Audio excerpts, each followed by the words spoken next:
Hey everybody. Hey. This Hey is guys. episode 2 of Boldly Going. We're going to enter into the next generation, and we'll be talking about the two-parter pilot, Encounter at Farpoint. Now, obviously this is the first episode for the reboot Next Generation, which had a bit of a rocky start in its first season, as you guys will see. Really, the first season of Next Gen is kind of legendary for not good. But, it came out originally syndicated in September 28th, 1987. Was written by D.C. Fontana and Gene Roddenberry himself, which is rare, and directed by Corey Allen.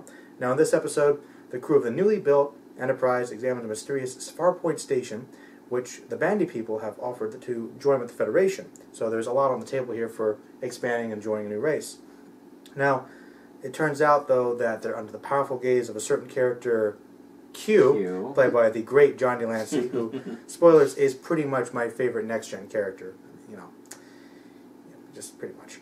And, Captain Picard, played by Patrick Stewart, joins the cast of people that I won't mention because there's too many, but we'll talk about them throughout the show, I'm sure. And it turns out that the crew of the Enterprise might find themselves in a test which determines the fate of mankind. So, kind of like last time, I guess we'll just go to Dan. What do you think about it? Well, first of all, this is the series that I'm most familiar with. Mm-hmm. I've seen more of the Next Gen than any of the other franchises. Makes sense. And I'm glad you mentioned your affinity for Q. I love Q. He's one of the best. And I've always felt that way. He was maybe in the first episode I ever saw of Next Gen. It wasn't this one. Well, but I'll say, really, a lot of my favorite episodes of Next Gen are Q episodes. Mm-hmm. Like, all of these episodes, sense. Even like the one bad one. Well, my dad was a huge Q fan, so when he would rewatch them, he would pick a Q episode a lot of the time. And I find myself, when I'm watching on Netflix to go to Next Gen, I'm like, the first ones are always the Q ones because they're always fun, they're always compelling. Right. Even the ones that aren't as good are still entertaining. I agree. And the thing is, John Delancey, with the Q character, has such an impact that he would be in DS9 and Voyager. Is that right? So he will be around for a while. Cool. I'm looking forward to that. I really love Next Gen. However, this episode is, first of all, it's very bloated. You can tell that it wasn't really meant to be a 2-hour epic, which, reading up on it a little bit, I saw that Roddenberry did not want it to be 2 hours, and Paramount insisted, because they really thought they had a big hit on their hands, which they did, because ratings-wise it was through the roof, but critically, not maybe so much. No, it's, as I mentioned, Star Trek in general has had a tough time getting started, it seems, all the time. Mm-hmm. And Next Gen, really, even though it's highly regarded as pretty much the best series, you're entering some dark territory. Yeah. Well, what I liked about this, though, is that unlike the original series pilot, where we really focused on Kirk and kind of no one else, we do, because of the bloated runtime, get to know a lot of the characters here. And there's even, like, the one scene, like, where we meet Wesley, and then, Data and Riker have a nice exchange. It's a very Riker-heavy episode. Yeah, it is a very Riker-heavy episode, actually. We don't even actually meet Geordi for quite a while, one of my personal favorite characters. Oh, LeVar Burton. LeVar Burton, of course. But... So I liked that we got to see a lot of the characters, but it moved pretty slowly. It's not the most exciting. It's definitely not the most exciting. And to be honest, I don't think they needed to introduce every character in this first episode. I don't think we needed Wesley in this episode. And of course, Wesley is a divisive character, just in general. I get that. He didn't add anything to the episode, though. No, and he typically doesn't, to be fair. Unless it's a Wesley-centric episode. Which is debatable for some people anyway. Debatable. Now look, I'm kind of in the minority on Wesley. No, because I don't hate him either. I don't hate him either. Kind of had a crush on him when the show started. I was like, oh, he's cute, he's from Stand By Me, whatever. What about now? I haven't seen him lately. Will Wheaton's very active in things. I know, but not things I watch. He does, like, comedy stuff. I guess. Some stand-up. I haven't seen him in a while. But so I sort of have always given him a little bit of a pass for that, but his character is bad. Well, the problem... And he's annoying. He's obviously shoehorned in to get a younger audience, and it's painfully obvious that's the case. Yes, which is a shame. So I think they didn't need him in the episode at all. And there's a couple other people they could have done without, maybe introducing them a little bit later. Tasha Yar, of course. Classic. Always great. I forgot how much I liked her, actually. No, honestly, a great character. She really is. Won't go into any further details. No. For Justin's sake. But, thank you. You know, when you think of, like, your favorite next-gen characters, she never really comes to mind. Well, there's a reason for that. But I forgot how much I liked her. No, but she is a great security officer. Yes, she is. But yeah, I mean, as an episode, shouldn't have been it's too hard. okay, but it certainly shouldn't have been 2 hours. So I'm going to grade this one a B-. I told you. Yeah. Justin? Okay, well.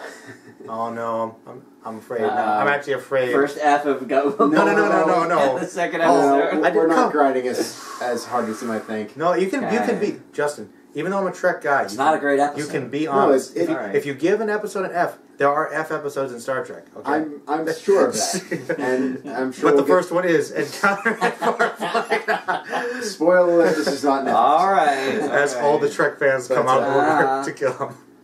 Go ahead. Raise your pitchforks. No, no. This is obviously TNG is a very new world to me. I know of Picard. I couldn't tell you a thing about him prior to watching this episode. Oh no. I know some of the characters, but dude, this is bumming me out already. Justin, I'm going to give you I know this is I'm going to just give you a fair warning. Okay. Like I said, first season of Next Gen. Don't judge it too harshly. Don't judge Picard for the way he is, because Patrick Stewart kind of grows into the character. That's okay. Oh no. Oh no. And, I mean, I obviously had heard of the Wesley Crusher hatred from Big Bang Theory. He sent me a little message about that while watching it, so I know where he stands. Which is okay. It's legitimate. It's more or less warranted. I'm not going to sugarcoat it. However, this is what I liked about the original series pilot was it felt like a complete story. Mm-hmm. There was a beginning, a middle, but yet you were still invested into where it was heading. The Next Generations is bloated. Mm-hmm. But it also feels like it's trying to introduce all these different threads that aren't necessarily bad, but they feel like they're baiting you too much to see how they all flesh out in the next episode. The weird telepathic subplot, I didn't even know Q was going to become a series regular, actually, so I thought it was interesting. I don't know how to feel about him just yet. It's okay, he's a villain. Right now, that's all you know. He's what you think he is. He's a bad guy right now. Yeah. He is. We have the strange Picard, Miss Crusher... Beverly Crusher... possible romantic past. Well, don't get into that, but there's a reason Wesley's tolerated. It's because of some stuff going on. More or less. You'll figure out for yourself. Yeah. And the whole Data having a deep admiration for humanity.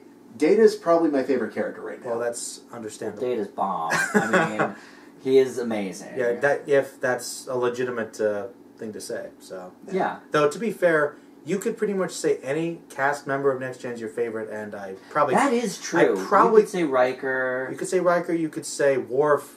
You could definitely say Worf. I mean, Geordi. I mean, most of them, I wouldn't fight you on. There are a couple that have some hatred, but for the most part, I agree. Over like TOS, TOS is like the 3. And then everybody else, you could like them, but, Scotty maybe. In all honesty, but we'll get there. No, but what I liked about this was you could tell straight off the bat, this was truly the Next Generation. They weren't trying to make a Kirk clone, a Spock clone, and trying to appease the fans. You could tell they wanted to take this in a different angle, and they felt like you could eventually get into these characters. I just wish they told us a complete story instead of, hey, come back next week where you see more of this. I wonder how you're going to feel in a couple episodes. I'm sure, but I mean, with that said, there are some very good things about this episode that I liked. I really did appreciate the social commentary aspect. Trek's always been great for that. That's absolutely go-to, basically. And I'm sure that's only going to get better. Oh, yeah. Oh, absolutely. I like the fact that, in some regards, I'd argue Picard is a little bit more diplomatic than Kirk. Yeah, that's sure. That's their biggest difference. Yeah. And I mean, I like the whole camaraderie. I wish we hadn't taken so long to introduce some characters. Like, we don't see Riker until probably 45 minutes in. I'm curious though. Go on. How do you feel about Riker? Because he's basically the Kirk for this show. He took a little while to get going, but I'd say... You're in the dark days of the beardless Riker, which is kind of considered, ironically... Listen, I'll be honest. I like that you said that because this came on when I was 10. You didn't know about the beard. I got confused, and I thought it was Kirk, because, of course, I didn't realize that the original took place, or was filmed 20 years earlier. You can tell... I thought it was the same... Oh, yeah, I thought it was Kirk. Ladies' for man, the longest rushing time. in, angry. Yeah. Kind of says, maybe Kirk, as a first officer, I think it works well, as you'll see later. I mean, Riker is great.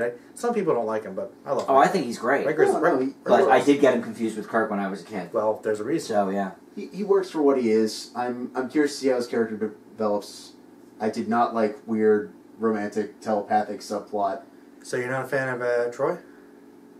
It's okay. She's the one. She's my least favorite. She's the one that... to be honest. Of the next gen, next to Wesley, she's the one that gets the most hate. And yeah. That's because a counselor sitting on the bridge is kind of... and she seems like a nice person. Oh, she's a very nice person. But that character I can't do. Spoilers, though.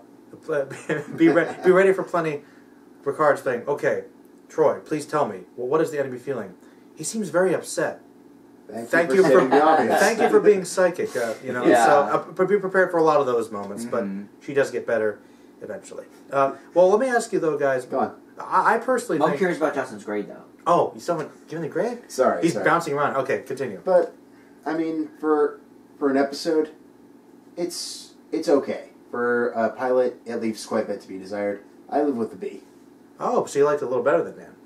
Yeah, I mean... He also has nothing to go on, though. That's true. That's fair. That's fair. So, trust me, in all honesty, when you look at, once you get to, Season 2 and beyond of Next Gen, you're going to look back at Season 1 and be like, whoa.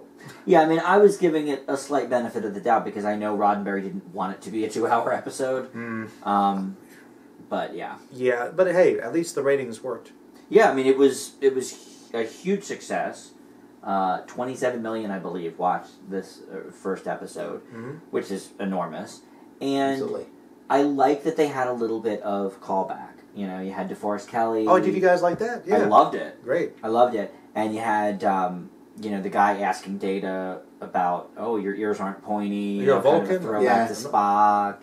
Well, yeah, they're not going to completely ignore it. Right. I mean, remember, this was a really big deal, for shoes to fill. Like, Patrick Stewart... Originally on the set, he was very uptight. He was all business originally. Of course, the cast and crew would develop over time as you see and become friends and everything. Yeah. In the beginning, though, he was under tremendous pressure over this. He was. I bet. He was really. He did not want. He was really nervous about taking this on. So, and ironically, some people didn't think it'd be a hit, like certain actresses we won't talk about. Yeah. But I guess I'll talk about it. Encounter at Farpoint, legendary, obviously. I think, much like the Cage, I think that there is definitely some of the grains of the greatness of Next Gen here. There's for certain. You get some outlines of the characters, and I do actually like the story here. I actually like the mystery, and I really like the Q aspects. I think all the scenes with the Q are great. It definitely harken back to some of the most bizarre elements of the original series, which they kind of balance out as Next Gen goes on. But it's a really epic story. But unfortunately, especially in the first part, literally, where they're literally just sitting there for long stretches of time, showing off their set. It's literally them spinning wheels. Man. We get it. You have a budget. It does honestly get a little boring, and the performances, you can tell people are not quite there yet. Right. But there's the beginning. And Q, of course, is great. I mean, the best performance out of everybody in the original. Probably. For sure. He is. You can tell he just becomes this guy, and this is Q. Really. Well, Data also. Well, Brent Spiner, yeah, great performance from Data. Pretty much from the get-go, honestly. Yeah. I could agree with that for sure. Data's always great. True. But you're right. Worf struggles a bit for a while, though, to find himself. Yeah, well, and he's barely in this anyway, this episode. I was going to say... Yeah. There were a couple times where I was like, is Worf in this? Yeah, he stands out, but, he's not exactly the most well-written at this point. No. He's just kind of, mean Klingon guy. Yeah, you are a Klingon, that's about it. And that is the beginning. But, for all its flaws, I think that there's definitely enough interest to hold you in the last part, when things actually get to high stakes and intrigues you a bit more. Definitely separates itself, and it begins us on a journey to Next Gen. So I leave it with a B- as well. It's good, but it's got a lot of problems. For sure. You know? Well, and Justin, you mentioned that we get it, you have a budget. They didn't really have a budget. Most of the sets were taken from the movie sets, and the effects are pretty bad. It's honestly, it was also filmed during the time when they had the budget for the movies. They filmed Next Gen at the same time they filmed the movies. Mm-hmm. But compared to TOS, it's definitely some degree of a better budget. But in terms of... This is the thing. Of Justin, network budgets in the 60s and network budgets in the 80s, about the same. I think it's about the same. That's the thing about it, though. You're right, the effects have improved, but that's 20 years later. Right. I mean, in all honesty, the thing about Star Trek is, pretty much all the time, not known for high-budget work. Mm-hmm. They might be clever about it, but that's just good craftsmanship, some decent CGI. You're right. Effects improved, but that's like saying, you know, the effects improved from Doctor Who then to now. I mean, you're right. But even by standards... It's correct, but it's not a fair statement. Doctor Who, you know, it's high budget, but it's not the highest budget thing ever. It's not Game of Thrones. Well, no. You know? Right. So, you know, it's the same idea generally. That you're right, Doctor Who is like literally the bottom of the barrel for effects, but not for writing, though. Great writing. But even so, you know, I think you guys kind of liked the pilot. I guess it seems like you sort of did. I liked the pilot in the sense that... It's interesting. I haven't seen an episode of Next Gen in probably 10 years, and so I liked that my buddies were there on the TV, but it's not a great episode. Well, I'm not, I wasn't going to pretend like it was. Yeah, I mean, honestly, if I didn't have an attachment to seeing, oh, there's Data, there's Riker, you know, I don't think I would have been very engaged with this. No, it definitely struck me as like an episode that I would have had my doubts, but I probably would have still kept going through like a couple episodes to see how it all played out. This is going to be interesting. Oh, man. No, but that's cool. Definitely starting Next Gen, and we're going to be starting my favorite next week, DS9. And that turned out to be a lot of people's favorites. Not originally. No, my dad took at least like 3 seasons, and he stuck with it because he's a true Trekker, but... Well, I will... Look. But by the end, it turned out to be his favorite. We'll talk about it more on the DS9 episode, which makes sense, but the interesting thing about DS9, which separated it, and it was divisive because it was on a space station versus a ship. A lot of people were against that. Plus, this was very ambitious at the time for DS9 because it was a series that was almost entirely story arc. And at a time before, you know, Netflix and streaming, if you weren't committed, and you couldn't just like skip a couple episodes assuming it's episodic and get it. Yeah. So, which is why kind of got overshadowed by Voyager, and within the last couple of years, DS9's highest rated in some circles. Yeah. So it's a contender of you know, the 3 good shows. You know. So, but in all honesty, though, DS9 pilot, I don't. It's very different in regards to the previous ones, but I don't think it's the worst. Okay. Well, we'll find out more about that, I guess. Can't wait. It's not that hard to figure out. But I'm curious to see what you guys think. But this is fun so far. So you guys are liking it? Yeah. This is a good time. Great. All right, well, we'll see you next week for DS9. Say goodbye, guys. See you guys. Take it easy.